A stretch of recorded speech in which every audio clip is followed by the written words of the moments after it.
Welcome to the Antidote, where we're turning the tables on your media landscape. This is Greg McCann. And this is Jeremy Roth-Kushel. Jeremy, as you brought to my attention, I'm sadly uninformed in this regard. Today is Constitution Day.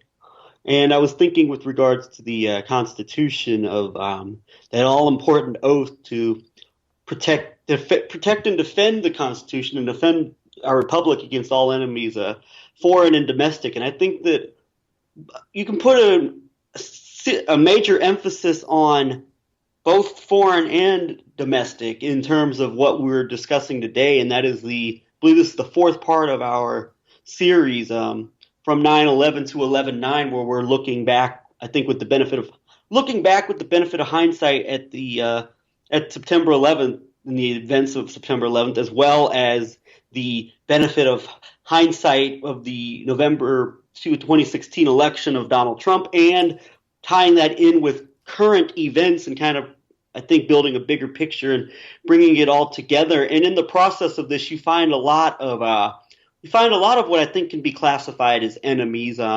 Certainly on the domestic front, but a lot of enemies on the maybe they would actually be both foreign and domestic, in that they certainly do represent foreign entities in this case, but have a very strong domestic foothold in the United States. And, when we started this series, we were already looking at it in the lens of, the 11/9 election or the day of, the morning of 11/9 in correlation with 9/11 was actually the morning that Donald Trump was declared president. And in that, we were going to tie in these events of 9/11 and 11/9 kind of in a lot of ways as being a continuation.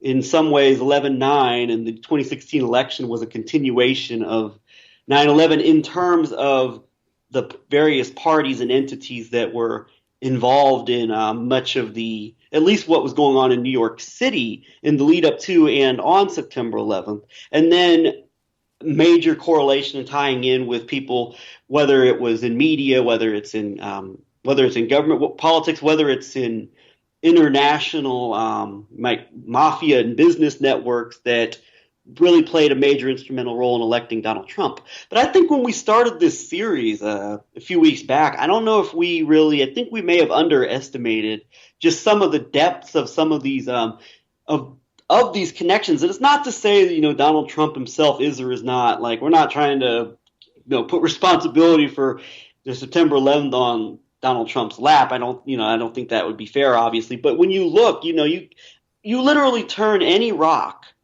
I call it, like, let's say the proverbial phrase, there's something under every rock. I mean, literally with Donald Trump and literally with pretty much anyone that surrounds him, you open up any rock you open, you're going to find a connection to either Israel, you're going to find a connection to this Russian, Israeli, Zionist mafia, and literally every single rock, any aspect of Donald Trump's life you look into, of his political campaign that you look into, of his real estate work, of his days as a mogul you look into, you're going to find those connections. They're there everywhere. And in regards to even to the September 11th operation and the continuation with a lot of what's going on in the world now, as I look at the interests that are representing, that Donald Trump represents, people behind him, people around him at literally every level in any aspect of his life.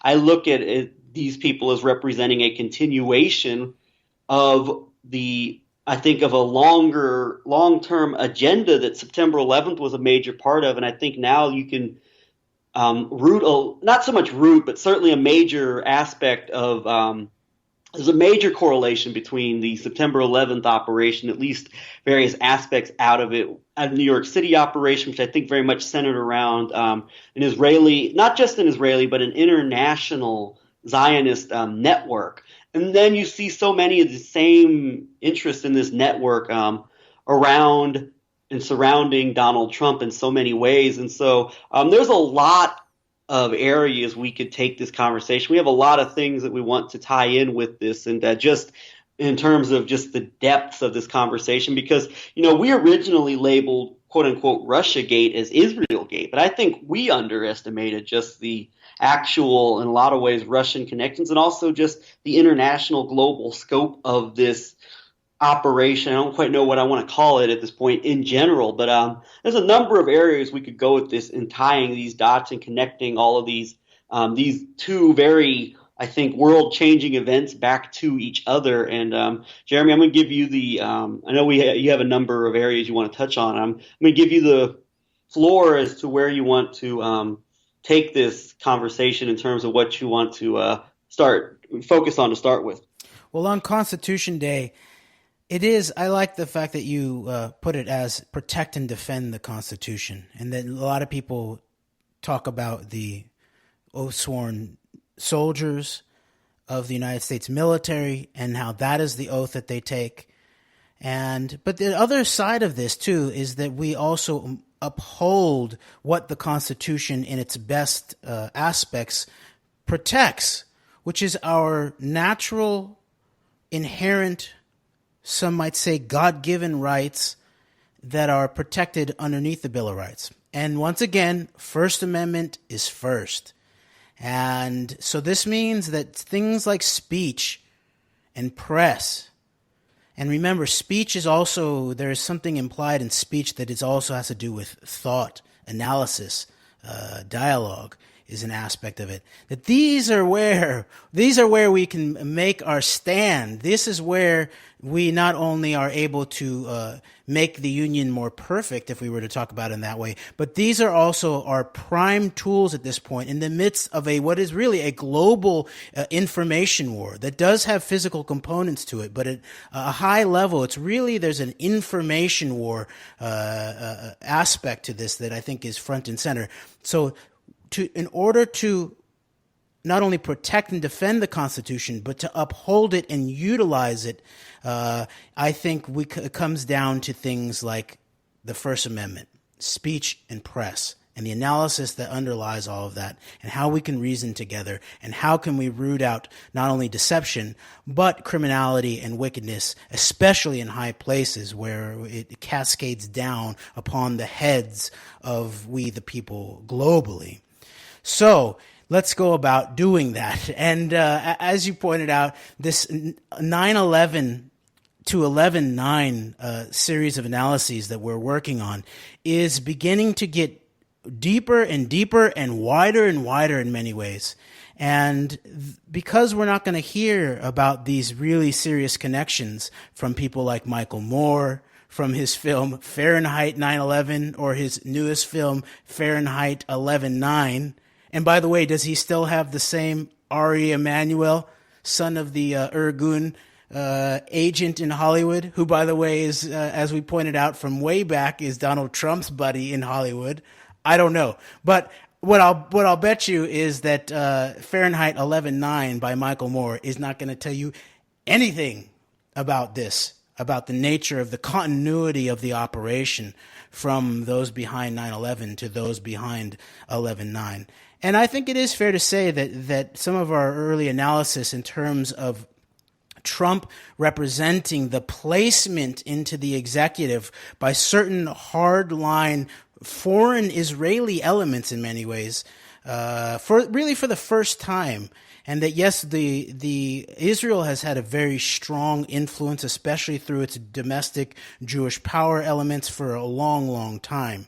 But in terms of as a political entity, I think it is the case that there has not been an executive, a president of the United States of America, who was really put there completely by that aspect of Israel. And I think we do see that now with Trump. So because the Michael Moores are not going to give us the fullness of how hot this 9/11 to 11/9 operation really is, then we should do it ourselves.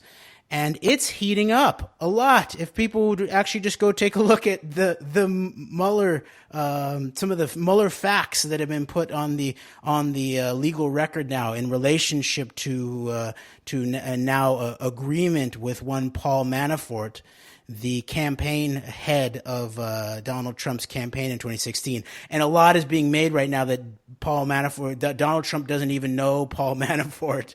But they've known each other for 30 years. And so Donald Trump knows exactly what Paul Manafort's background is, and I would assert that knew what the operation represented in many ways.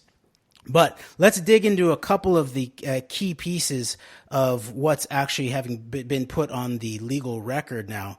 And by the way, we're not only not going to get it from certain aspects of the liberals, whether it's Michael Moore or even the progressives to the left, like people like Aaron Mate, who wrote up a whole poo-poo piece in The Nation to follow up on his really non-interview in relationship to Luke Harding's book Collusion, in relationship to the factuality of the deep Russian mob and Russian government compromise aspects in relationship to Donald Trump. So you're not going to get it from them, but you're also not going to get it from the Alex Jones, who spent yesterday railing about how Brett Kavanaugh came to Austin and raped me. And the disparaging of these allegations against Kavanaugh from his high school days by a woman who's now fully come out with her name and all of that is just disgusting. And over, we see that that's what this Trump operation in as many ways has been built from. And we recognize this and analyze how this was in some ways spiritually a compromise operation in relationship to the Christian patriot right in many ways. And I would say more and more we're seeing this as a very, there's a lot of wickedness in the mix, and there's a lot of sort of cowardice thugs in the mix here in relationship to women. And the stories keep coming out about the abusers in the administration and the alleged sexual predators in the administration. And go for it.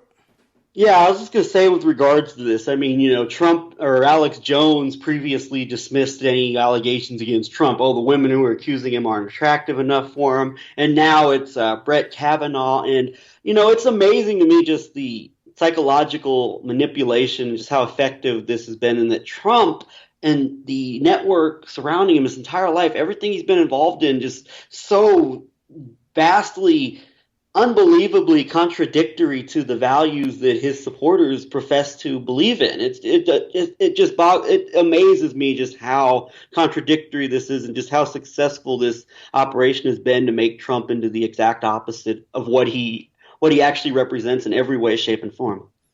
Yes, and for this sort of to be somehow papered over, these allegations by a woman who basically says that she's taken a lie detector test too, that basically has now said that what she says she believes to be true, that from high school she had an encounter with Brett Kavanaugh where everyone was drunk, and he and his friend teamed up to turn the music really loud and to put his hand over her mouth while she tried to scream and to attempt to assault her. And people and large portions of the Republicans are saying this is just a sort of a game at the end, and that was a childhood indiscretion and stuff like that. I know back in my group of friends back in high school, this if anything like that was heard about at our school, you could imagine a serious talking to, not some type of chalking it up to indiscretion. So this is disgusting. This is in many ways a war on women. And in the meanwhile, there's a bunch of cowardly men pretending to be alpha males when they're just little bitches. And we refer to the bitch wars of the Russian crime syndicates from back in Stalin's day. We won't go into that now, but maybe in the future we'll reference that, whether this is the 21st century's version of the bitch wars. Indeed. And so in a way, I know you've come forth with the hypothesis, a theory that based on what we've seen with Kavanaugh and some of the connections that he appears to have, is that I think this is as valid of a theory as anything else, that Kavanaugh is being nominated for a Supreme Court seat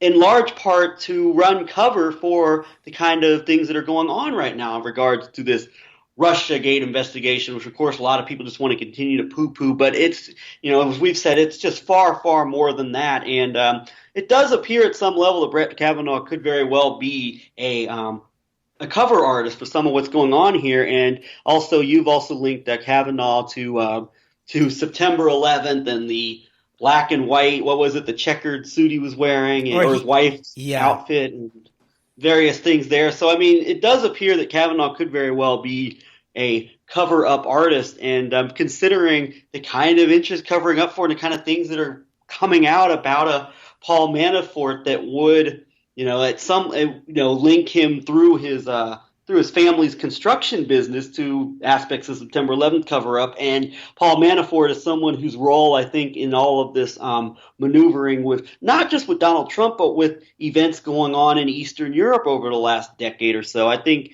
has been so almost criminally underreported, as much as disproportionate attention as, say, Steve Bannon got for his role in the Trump campaign.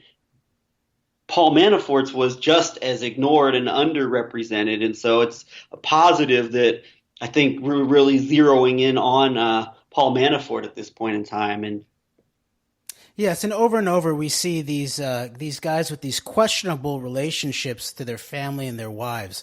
Whether it was the Bolton story in terms of Plato's Retreat, I think it was called, and that whole thing, or this Kavanaugh, or Manafort, the stories are there too, or definitely Donald Trump. So this is definitely a nasty, swampy, disgusting mix in the fold here. And Kavanaugh, the story is disturbing, and also when you combine it, not only the questions about Kavanaugh's missing debt, does he have a gambling problem? This allegation from back in the day, and when he was asked about what he wanted to be proud of when he looked back on his life, he had to be prompted to talk about being a good husband. He'd completely forgotten that thing.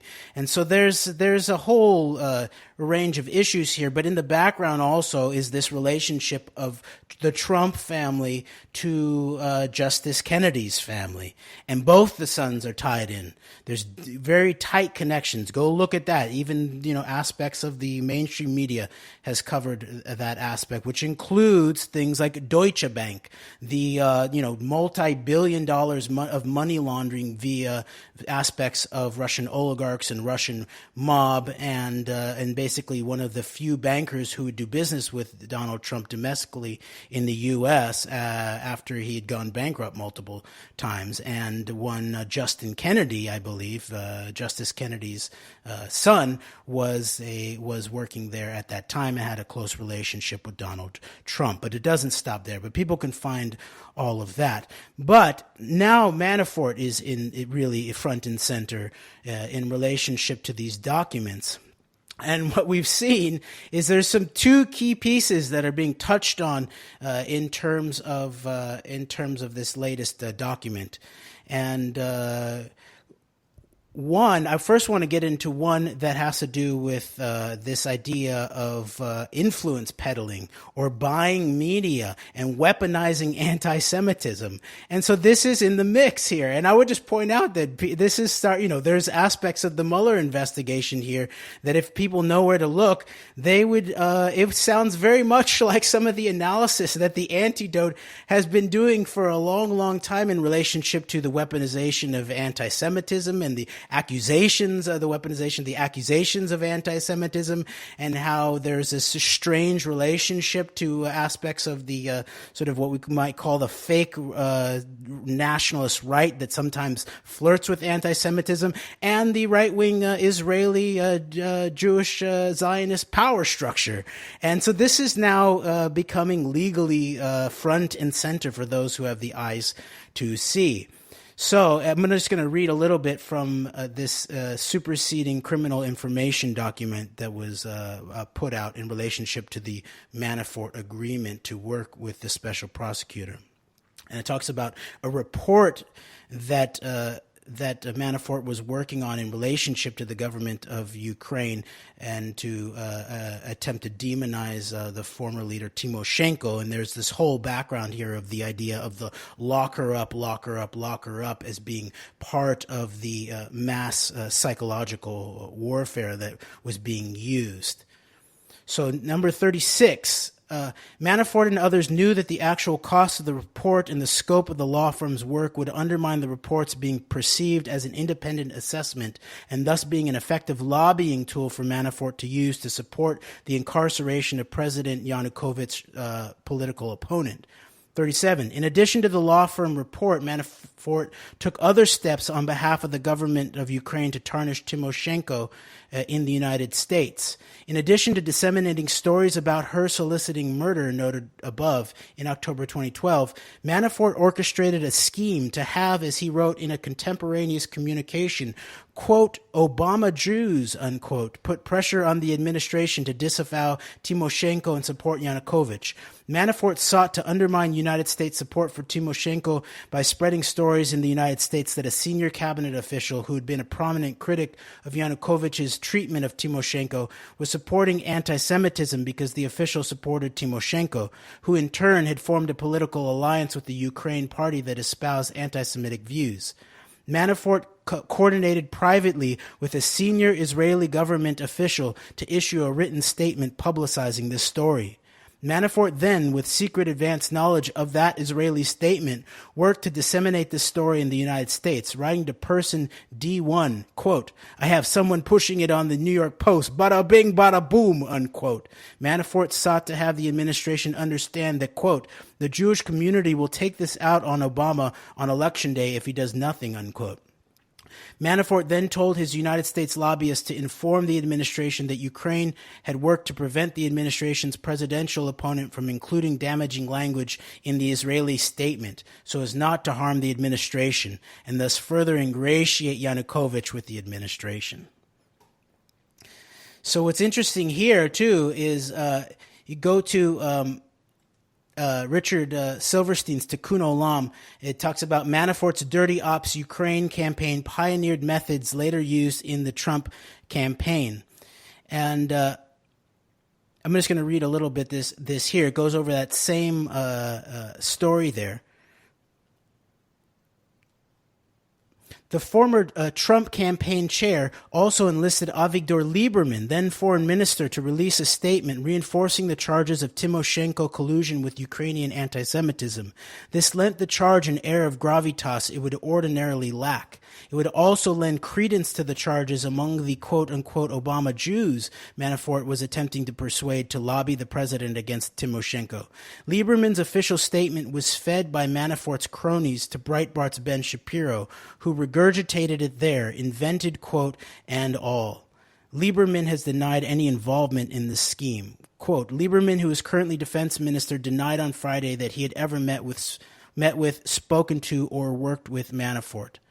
Of course, Manafort would not have approached Lieberman directly. He would have permitted his Russian co-conspirators to do that for him, and Lieberman is smart enough to ensure there would be no fingerprints on the statement that linked its publication to outside influence. Thus, Lieberman's quote-unquote denial is nothing of the sort. And Mueller also contradicts Lieberman. Manafort coordinated privately with the senior Israeli governmental official to issue a written statement publicizing this story. And then just a few more things here. Lieberman's role is especially interesting since Israeli intelligence officials have, in the past, refused to brief him on sensitive matters, fearing he might compromise them. Lieberman is known to have an especially close relationship with the Kremlin, including Putin himself. Even after Netanyahu began his own intensive shuttle diplomacy with Russia to coordinate Israel's approach to Syria, Lieberman continued his own high-level meetings there at least once a year or more. Once, a mysterious flyer was posted on the streets of Jerusalem, explicitly accusing Lieberman of being a Russian intelligence asset. Ronen Bergman and others have documented the penetration of the Israeli military, political echelon, and intelligence services by Russian intelligence. If any of this is true, it would make perfect sense for the Kremlin to enlist the former Moldovan to smear Timoshenko. No doubt Lieberman would owe them a favor and be happy to repay it with such a bogus claim smearing the Ukrainian opposition leader. So it's pretty interesting because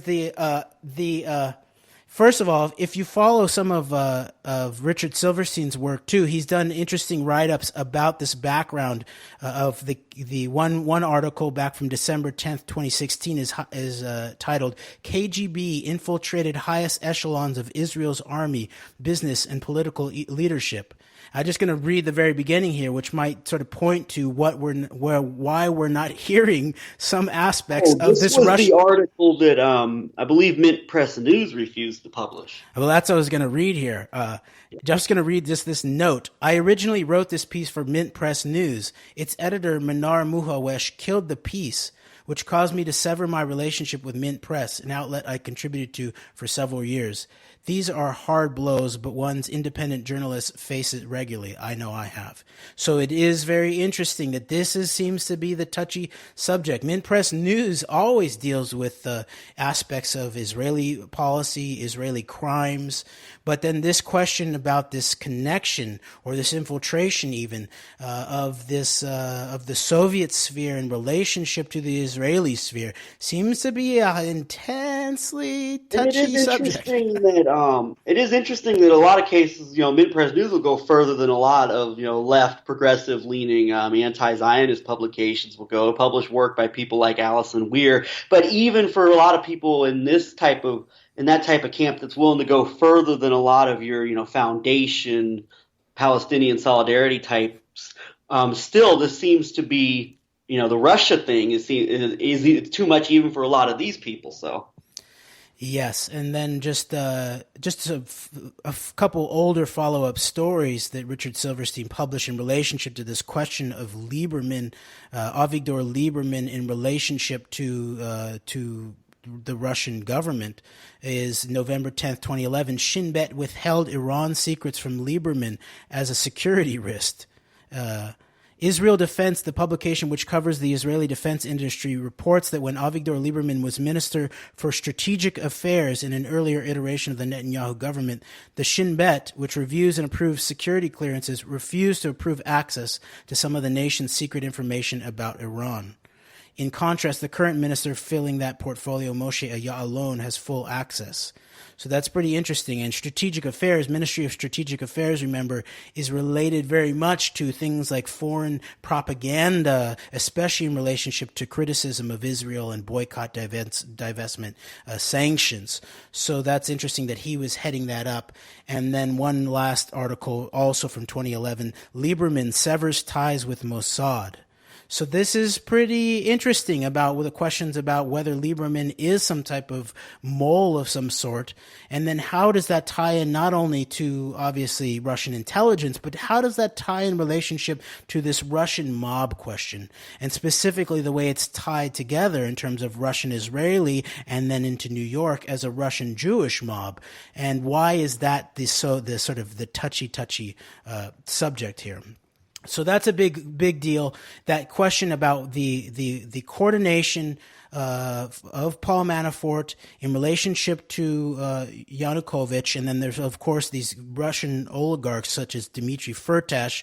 And there's a lot of questions about resources and gas and relationship to skimming money from national resources, tied back into Putin and Russia's intelligence. But then now we have this coordination aspect with potentially someone like Ben Shapiro, then writing for one Breitbart, and the way that this, and of course this makes a lot of sense in terms of what we've been tracking this whole time. The beginning of the investigation, the first publicized indictment, or the big one I remember was the Flynn indictment, and maybe that was after the Manafort indictment. But the Flynn indictment was very interesting, right? Because it was about trying to undermine the then current U.S. administration's policy in regards to Israel, while working with the Russians to do so. So there's a lot of overlap here. This one seems to be much more about Russia. About Russian interests in using Russian potential assets in Israel to do so in relationship to Jewish assets in the United States. Yeah, indeed. And Yeah, so with this though, you're really seeing a there's and also with even with Paul Manafort, you have the connections to this Simeon, is it Mogilevich? Is that how you pronounce his last name? Who's was referred to by, I believe it was Robert Friedman, the author of Red Mafia, as the what was his how do you refer to him, as the mob boss of mob bosses? Yeah, the Dawn of Dawns, the brainy Dawn.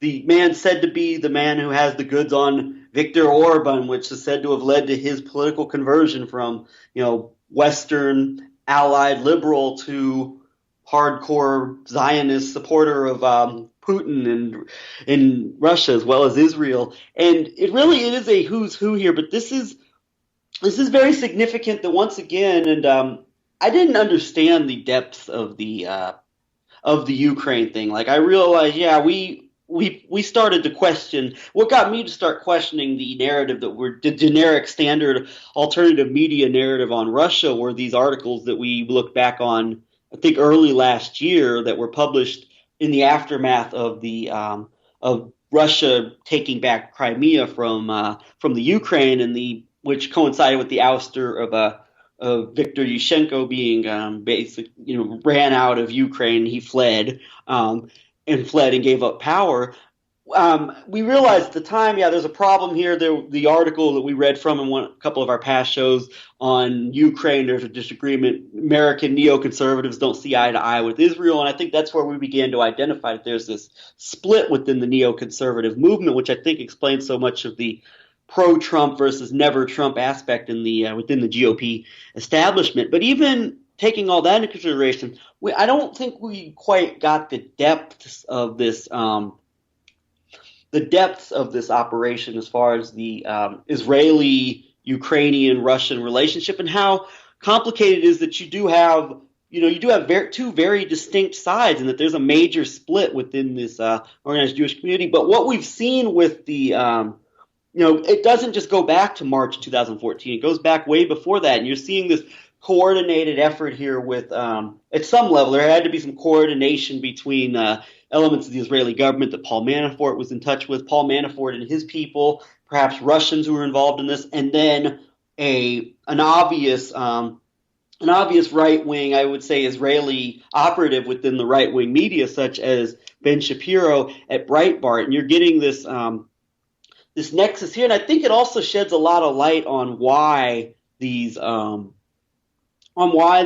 right-wing Zionists in Israel, not just the what you think of as Israel or the Israeli government but the right-wing elements that are, I think, very much in control and have a ton of influence under Benjamin Netanyahu. Why they support all of these right-wing governments in Europe and the divide in the Jewish community there, it's because I think they see these right-wing governments that, yeah, they certainly do have a lot of talk about culture and about right-wing Christian in a lot of ways values, but these right-wing Zionists see these Western right-wing Christian espousing, value espousing governments as being much more preferable to the more liberalized globalist outlook, which I think inevitably leads to a lot of backlash against Zionism due to the inherent, within liberalism, I think there's an inherent tendency to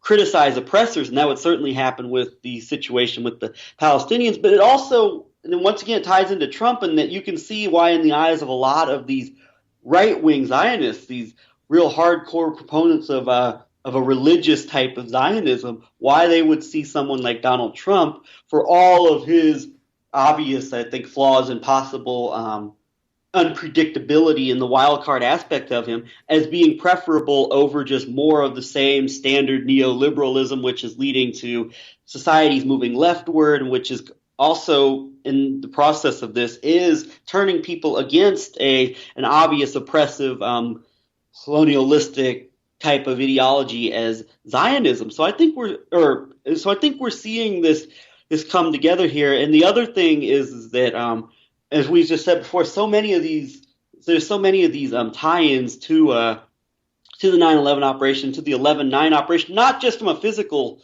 perspective, but certainly from a perspective of shaping and manipulating the narratives from this from this far right wing perspective. And I don't know if you wanted to follow up at all on talking about this before we move into some other figures that we can tie back into both of these, the September 11th and the Donald Trump presidency. Well, I just wanted to follow up by getting back into the weeds in relationship to what's now been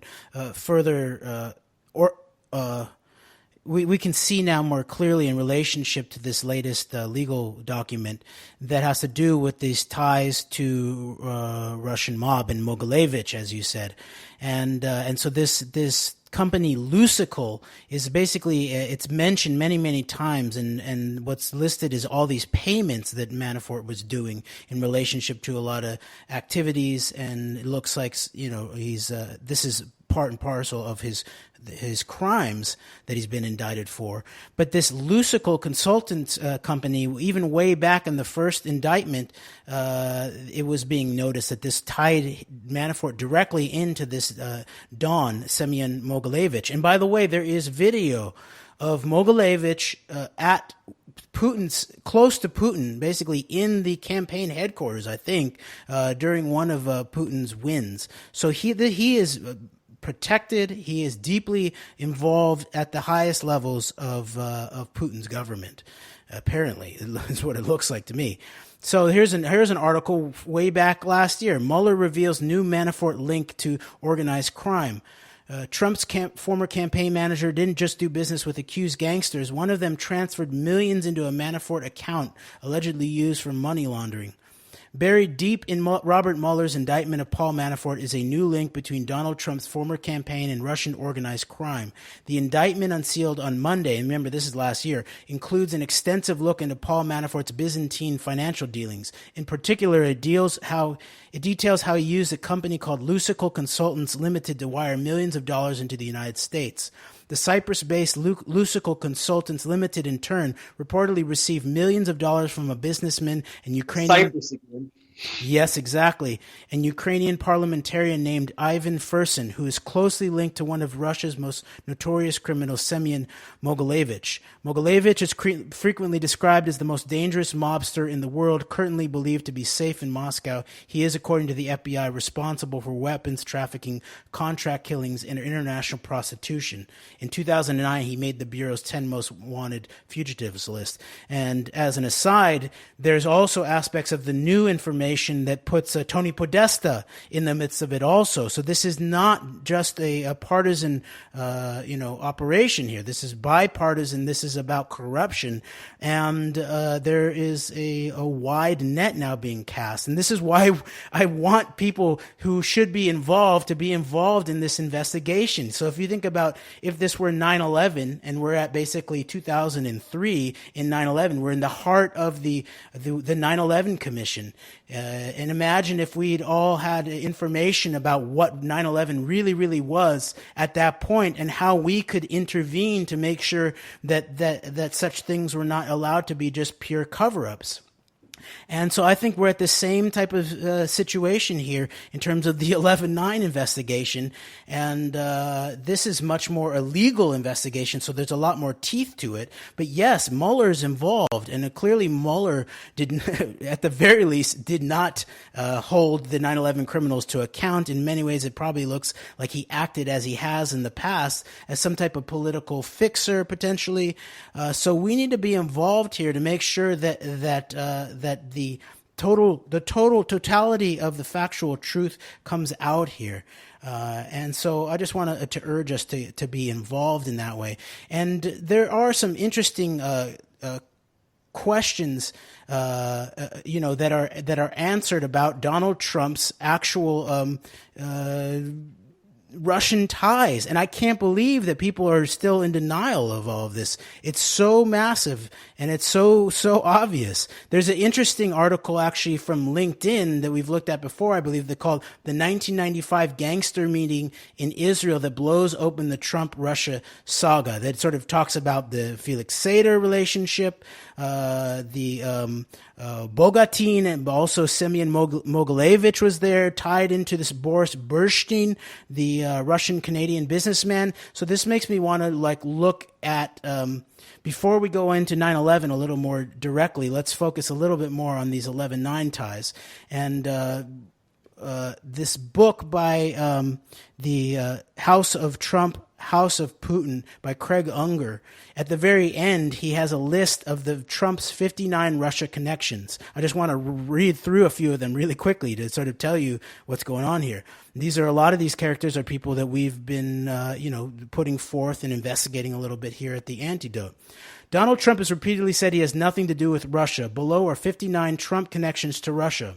1. Roman Abramovich, a Putin confidant billionaire who, along with fellow oligarch Lev Leviev, created the Putin-approved Federation of Jewish Communities of Russia under the leadership of Chabad Rabbi Beryl Lazar, a.k.a. Putin's rabbi, unquote. Ivanka Trump is close to Abramovich's ex-wife, Dasha Zukova, and has taken several trips with the Abramoviches, including a trip to Russia in 2014 as their guests.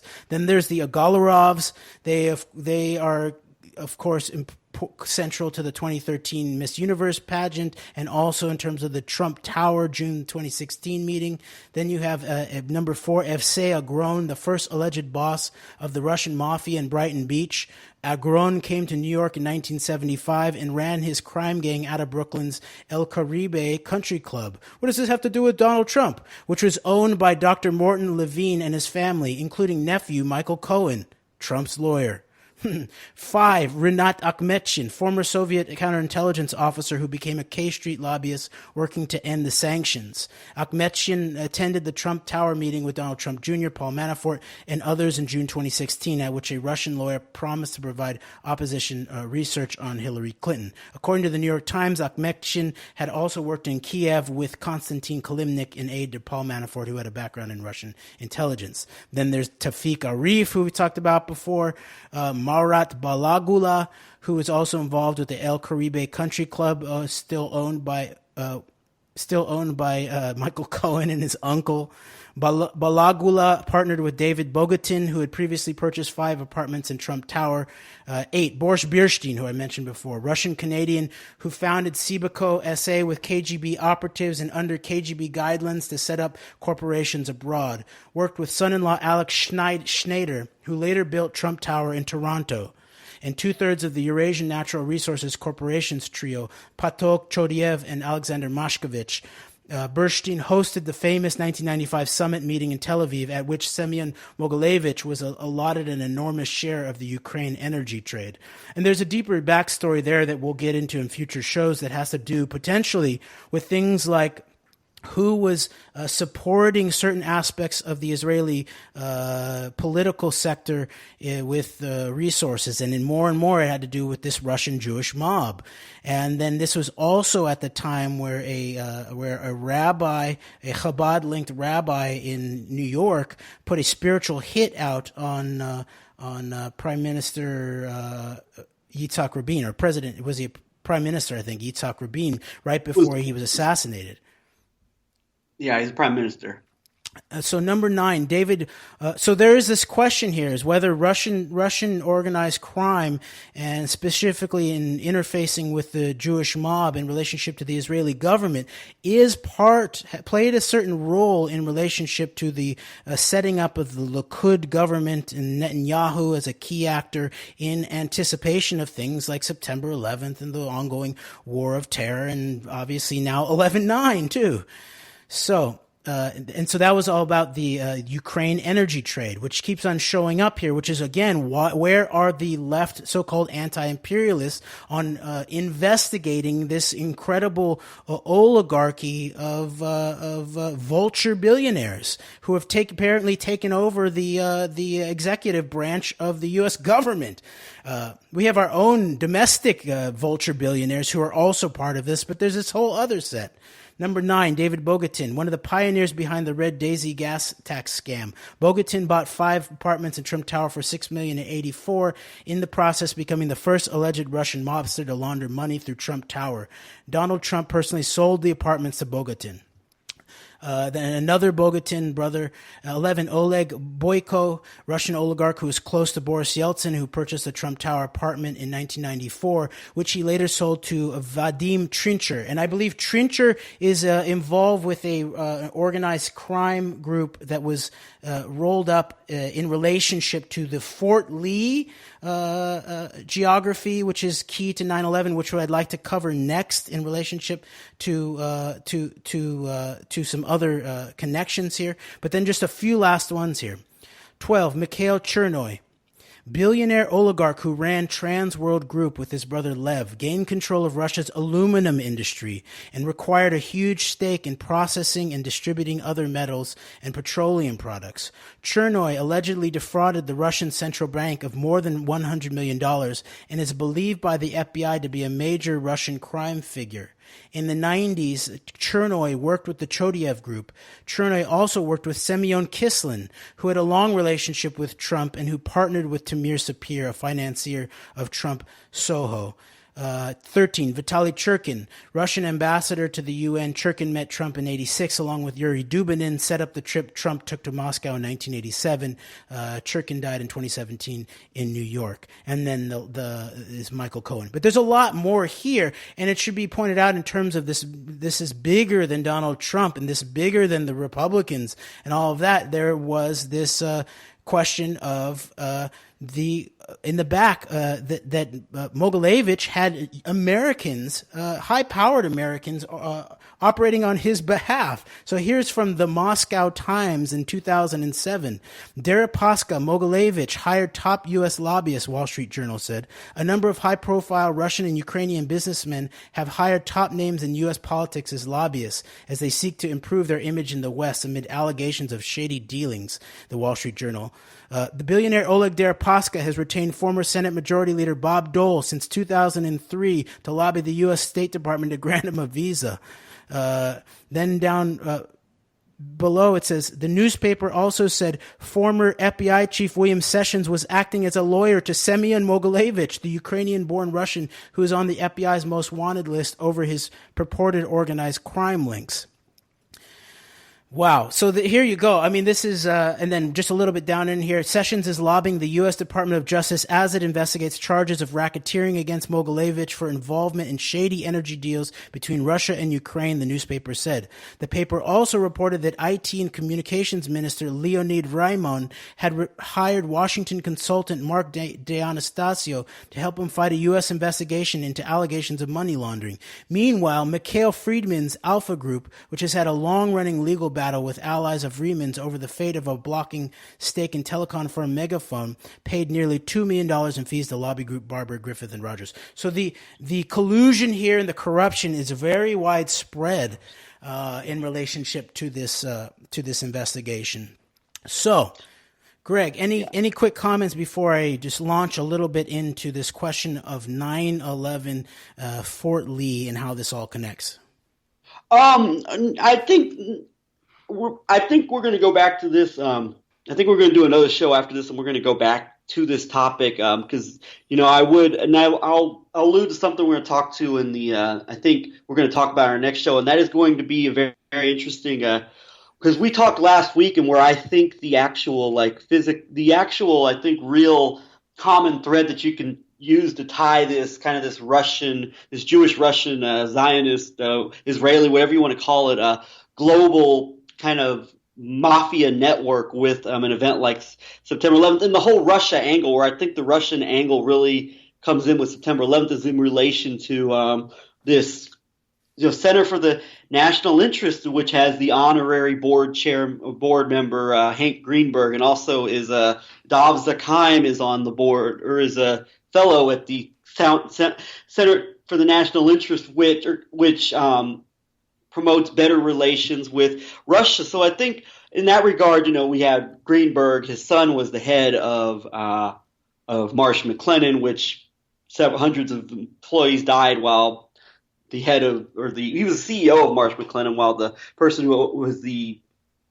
head in terms of the operational office space inside within the World Trade Center Paul Bremer had hundreds of his employees die while on TV he's saying that bin Laden was responsible for 9/11. And we were tying this in with some interesting connections we made with Michael Flynn receiving an award, I believe it was the John Singlob Award from the Eagle Forum. So in our next show, I think we're going to go back to that and focus in on that as another aspect of tying in this a direct possible Russian criminal mafia network tie into September 11th, and just in general, the desire for better relations with Russia and how a lot of this split within the Zionist community, I think, has a lot to do with whether or not, the U.S. is going to be the purveyor of global power, whether it's going to be Israel via, say, a shiftward to the east to countries like Russia and China. So I think we'll get into that in our next show. I just wanted to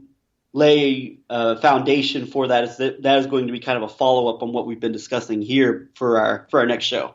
Yeah, and what's missing in the mix of the geopolitics of all of this is what the interests of we the people, nationally and internationally, which has to do with whether we want mob states, mafia states, where such things as 9/11 can be staged for these international, transnational reasons, with lots of people benefiting from it. So that maybe we'll return back to that. But yeah, so on September 11th this year, I made a phone call into Washington Journal. One Brian Michael Jenkins, who's been held forth as like a key terrorism expert, has a background at the Rand Corporation, but also Kroll. And I brought up two articles that I thought were key for people to read. And one is one that I mentioned before called Mapping Fort Lee, The Truth Behind 9/11. But the other one is called Debunking the 28 Pages, Top Secret 9/11 Document Revealed. This one, the Debunking 28 Pages, is written primarily by Jeff Smith with help from Gordon Duff and Ian Greenhall. And Mapping Fort Lee is written primarily by Gordon Duff. And I'm just going to read a tiny bit from this, from Mapping Fort Lee. Fort Lee, New Jersey played a key role in 9/11. We are mapping out using Google Earth some of the incidents involved in presenting a rational response to the cover-up, both the government version and the amateur quote-unquote aftermarket B-grade version. If you haven't watched the entire video, please do that now. George Washington Bridge. All major roadways in and out of New York were to be destroyed on 9/11. It was these teams brought in from Israel that included the Mohammed Atta group, confirmed as directly tied to both the CIA and Egyptian intelligence, that were under surveillance by a combined task force that coordinated with local law enforcement. So when thousands of pounds of explosives were placed inside the cable anchorage, teams were dispatched to disable these devices as soon as the attack on the World Trade Center began. Simultaneous to the cutting of the cables, a massive truck bomb, as described in CBS and CNN news reports and police radio intercepts, was to explode. As heard, police reported this truck did explode, taking down the roadway supports, thus dropping the bridge, quote-unquote, like a rock into the Hudson River. The tunnels. By the way, isn't it interesting how much we've heard of the so-called dancing Israelis, and how little we've heard about this question of the targeting of George Washington Bridge. And by the way, I heard Gordon Duff say that the George Washington Bridge was also where the key fiber connection to Wall Street ran, and thus that there was very likely a plan to disrupt the entire U.S. financial system potentially and break down the SWIFT system and all of that. And so 9/11 was even more major than we saw. And meanwhile, you have this, yes, it's an important piece, this celebrating Israelis, but they were apparently just one of multiple groups of Israeli operatives that were arrested, and some with explosives and intent to destroy things rather than just celebrate things. The tunnels, back to the story. Both the Holland and Lincoln tunnels were to be demolished. We have only one arrest confirmation from the Manhattan side. NYPD roadblocks at the Lincoln Tunnel chased down a van that did a quick turnaround to avoid arrest. 2 suspects were arrested with weapons and a truck filled with explosives. Police Commissioner Bernie Kerik, recently released from prison, was on the scene with his personal counterterrorism squad to take custody. They were never seen since. And I want to touch on Kerik really briefly in a little bit. But last bit from this article, Fort Lee. Fort Lee is the real staging ground for 9/11. It was chosen for a good reason. News reports from 9/11 have been eliminated from archives. Lists of terrorists caught, then released at the orders of New York City and White House officials and flown out of the country are gone. Police who made the arrests recorded above are under gag order. Moreover, a vast support network involved in the preparation, planning, and support of the 9/11 attacks, including the many unsuccessful attacks, not only are enjoying their freedom, some are among the most powerful Americans. As stated, 9/11 begins in Fort Lee, New Jersey. The condo and co-op community there is the home of one of the largest and most politically powerful Israeli First groups in America, including key members of the notorious organization JINSA, the Jewish Institute for National Security Affairs, reputed to be more influential than PNAC, Project for a New American Century, and far more militant. An examination of JINSA shows it to be organized in cells like a terror group. Is it a surprise that the George Washington Bridge, Fort Lee's primary landmark, and the view sought by the residents of the high-rises chosen for planting the radio jammers was scheduled for a dramatic demolition on 9/11 with hundreds of commuter vehicles slated for the bottom of the Hudson River? The Fort Lee Mafia. Since 1930s, Fort Lee has been a mob town with the beginnings of Murder, Inc. and the Albert Anastasia Gang and Joe Adonis. It all began when New York Mayor LaGuardia threw the mob out of New York. The new George Washington Bridge provided a home for the mob in Fort Lee, with gambling clubs lining the Palisades on both sides of the GW Bridge. And so this is also then just one last thing here. The fall of communism saw Russian-Ukrainian organized crime come to New Jersey, settling in Fort Lee. The Taiwanchik Trincher Group, that's who I mentioned before, Trincher, is an amalgamation of Israeli, Ukrainian, Cypriot gangs operating illegal gambling operations throughout the United States with ties to the Romney-Bain Financial Group. And then it talks about an indictment in the Manhattan court of the Taiwanchik Trincher organization, which, by the way, I believe was brought by Preet Bharara, which I think there's no coincidence here that Trump is going after all these people that investigated and put away some of these mobsters. And then the local terror cell's role in number one, vehicles for hauling explosives. 2, access to transit authority facilities, vehicles, and personnel for planting explosives. 3, cooperation with local condo co-op security, assuring unfettered access to rooftops. And in our last minute here, I just want to point out what maybe we can cover a little bit more next time, is debunking the 28 pages top secret 9/11 document revealed. This allegedly is from the FBI Able Danger part. It's classified top secret about 9/11. This is who the FBI believe was responsible for 9/11. And on the top side, you have all of what the sort of the limited hangout about the 28 pages refers to: Bandar Bush's wife, Bayoumi, Osama Basnan, Hazmi al-Midar, Osama bin Laden. But then on the bottom half, you see things like the Jewish Agency Board of Governors, one Eitan Wertheimer, who gave Bernie Kerik $250,000. And Bernie Kerik was in Israel in the weeks right before 9/11. Then you have Steve Witkoff, who is a former real estate lawyer for Donald Trump and one of Donald Trump's big public boosters, who also gave Bernard Kerik a payoff. So this is who the FBI and Able Danger actually believes was involved in September 11th operation in the New York area. So like we said, 9/11 to 11/9. Antidote, we out. Till next time.